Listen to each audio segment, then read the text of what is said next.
Si est-il le fait divers qui a horrifié la France il y a désormais plusieurs semaines, alors qu'elle rentrait du collège, la jeune Lola, à peine âgée de 12 ans, a été sauvagement assassinée, avant que son corps ne soit retrouvé dans une valise à proximité.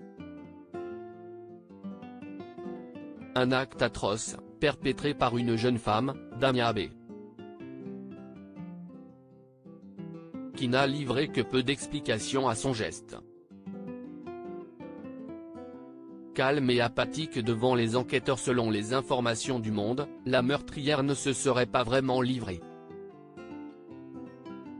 Mais sa sœur aînée, également interrogée par la police, aurait été bien plus loquace. Qualifiant sa cadette de mauvaise graine de la famille, celle qui l'hébergeait en alternance avec leur autre sœur, aurait dressé un portrait au vitriol de la meurtrière présumée.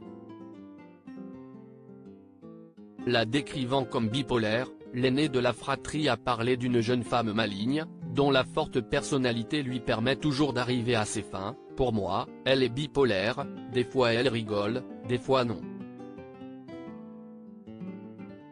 Tout le temps, elle change, conclut-elle devant les enquêteurs, avant de se montrer bien plus dure, elle sort. Elle rentre. Elle sert à rien, ma sœur.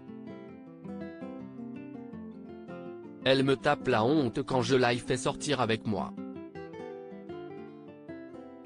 En revanche, si la grande sœur confirme que sa cadette n'a pas de travail malgré un CAP obtenu il y a peu, qu'elle fume des joints et boit de l'alcool de temps en temps, elle abonde dans le sens de la meurtrière présumée de Lola, elle l'a bien vu changer à la mort de leur mère, en juillet 2020.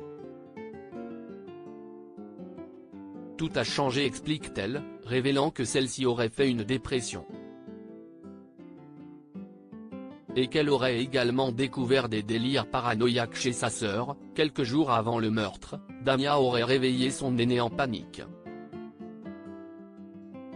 « J'ai reçu un message. Ils vont me tuer. Ils vont me tuer le 16, lui aurait-elle déclaré, avant que celle-ci ne se rende compte que tout ça était faux. Une santé mentale qui interroge les enquêteurs.